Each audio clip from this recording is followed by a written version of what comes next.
नमस्कार, आपका पुनः स्वागत है हमारे शिव सुधा चैनल में।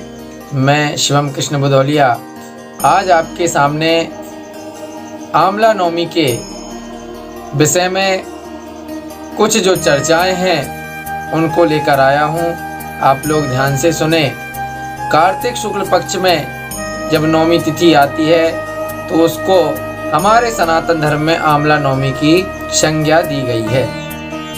उस दिन सौभाग्यवती नारियां भगवान विष्णु और महालक्ष्मी की आराधना करती हैं और व्रत सौभाग्य की कैसे किया जाए व्रत कर उसका आप विधान सुने। इस दिन प्रातः काल आप स्नान करिए, स्नान करके पवित्र वस्त्र धारण करिए और इस पूजन का समय भी शास्त्रों ने निर्धारित किया है। आजकल तो महिलाएं रात्रि कालीन में इसका पूजन करती हैं, किंतु शास्त्र ऐसा निर्देश नहीं देते। इसकी पूजन का जो विधान है, पूजन का जो समय है वह प्रातःकालीन बेला। प्रातःकालीन बेला कौन सी? प्रातः 6 बजे से लेकर आप दोपहर के 12 बजे तक इस पूजन को संपन्न कर सकती हैं। तभी आपको इस व्रत का संपूर्ण फल प्राप्त होगा। तो इस दिन आप प्रातः काल उठिए, क्योंकि जो कार्तिक का महीना चल रहा है, इस कार्तिक के महीने में जो स्त्रियां, जो नारियां स्नान ध्यान करती हैं, सूर्योदय के पहले स्नान करती हैं, तो उन्हें कई अश्वमेध यज्ञों का फल प्राप्त होता है। ऐसा कार्तिक के महात्म्य वर्णित है। तो आज भी यह कार्तिक का महीना चल रहा है और कार्तिक के महीने में ही यह आंवला नवमी आती है। तो आप लोग भी आंवला नवमी के दिन प्रातःकालीन सूर्योदय के पहले ही स्नान करें। किसी नदी में जाएं, तालाब में जाएं या घर में भी आप अपने जल में गंगा जल, नर्मदा जल, यमुना जल या जो भी आपके पास तीर्थ का जल है वो जल लेकर आप लोग स्नान कर सकती हैं। और फिर सुंदर वस्त्र धारण करें। दिन में उपवास का संकल्प लें। हे लक्ष्मी नारायण भगवान, मैं आज अखंड सौभाग्य की प्राप्ति के लिए, लक्ष्मी प्राप्ति के लिए, संतान सुख के लिए आंवला नवमी का व्रत करूंगी। तो आप हे लक्ष्मी नारायण मुझ पर कृपा करना और मेरे संकल्प को सिद्ध करना। ऐसी कामना से आप प्रातःकालीन वेला में ही भगवान के व्रत का संकल्प लेवें। उसके पश्चात बढ़िया सुंदर एक थाल को सजावें। उसमें हल्दी, कुकू, सिंदूर, फल, फूल, बिलपत्र, दूर्वा और विशेषकर भगवान लक्ष्मी नारायण को केले के फल एवं तुलसी दल अति प्रिय हैं, इसलिए आप तुलसी दल अवश्य अपनी पूजन सामग्री में रखें। महालक्ष्मी के लिए संपूर्ण सौभाग्य सामग्री सिंदूर रखें उसमें विशेष करके, जिससे आप माँ लक्ष्मी को सिंदूर अर्पण करेंगी और पुनः वह सिंदूर लेकर माँ लक्ष्मी से दान लेकर अपनी मांग में डालेंगी।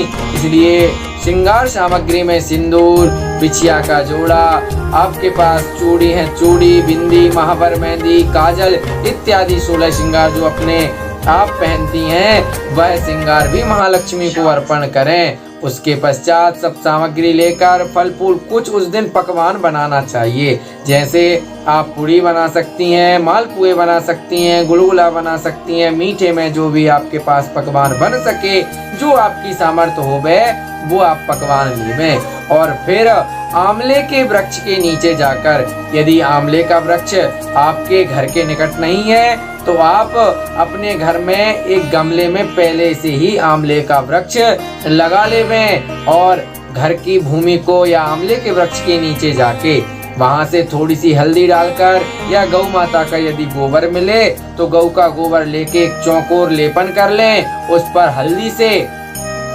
अष्टदल कमल बनावें, उस पर कोई पीड़ा रखें, पीला वस्त्र या लाल वस्त्र बिछाकर थोड़े से अक्षत पुंज रखकर उस पर एक दीपक प्रज्वलित करें। लक्ष्मी नारायण की अगर प्रतिमा है तो लक्ष्मी नारायण की प्रतिमा रखें, पूजन करें और सभी जो सामग्री आप लेकर गई हैं वो सामग्री लक्ष्मी नारायण भगवान को अर्पण करें। और कलावा भी आप पूजन सामग्री में लेवें। यदि आपकी सामर्थ्य है तो इतना कलावा लेवें जिससे कि आंवले के वृक्ष में आप 108 बार परिक्रमा देते हुए उसमें लपेट सकें। यदि सामर्थ्य नहीं है तो 7 परिक्रमा तो आपको आंवले वृक्ष की देनी ही देनी है। और उसके बाद परिक्रमा देकर कथा सुने।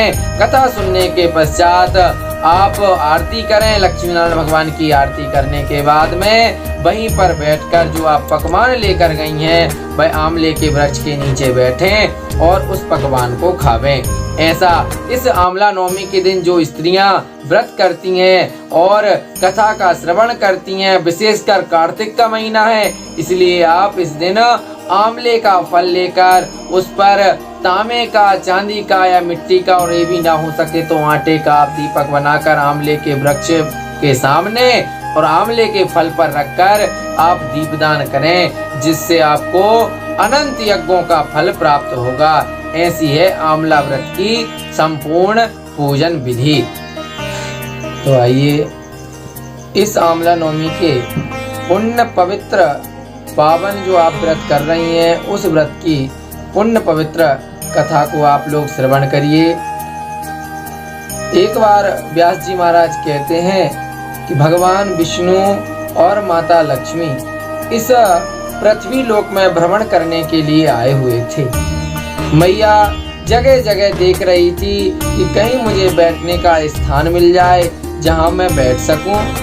तो जब चलते चलते महालक्ष्मी थक जाती हैं तो उनको एक आंवले का वृक्ष दिखता है और उसी आंवले के वृक्ष के नीचे मैया का मन हुआ कि क्यों ना मैं यहीं बैठकर थोड़ी देर विश्राम करूं। तो भगवान विष्णु से कहती हैं कि हे नारायण, मैं बहुत थक चुकी हूं, आप आइए और थोड़ी देर इस आंवले के वृक्ष के नीचे बैठ जाइए।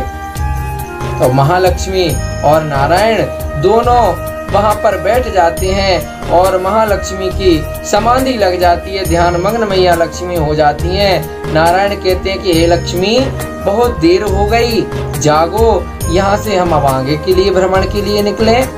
तो महालक्ष्मी कहती है नारायण, इस वृक्ष के नीचे तो मुझे बड़ा आनंद आ रहा है, मैं तो थोड़ी देर तक के और बैठूंगी। तो नारायण बोले, देवी, यदि तुमको इस वृक्ष के नीचे आनंद आ रहा है तो मैं इस वृक्ष को भी वरदान आज देता हूँ कि आज बड़ा पुण्य पवित्र त्योहार है। आज कार्तिक शुक्ल पक्ष की नवमी है।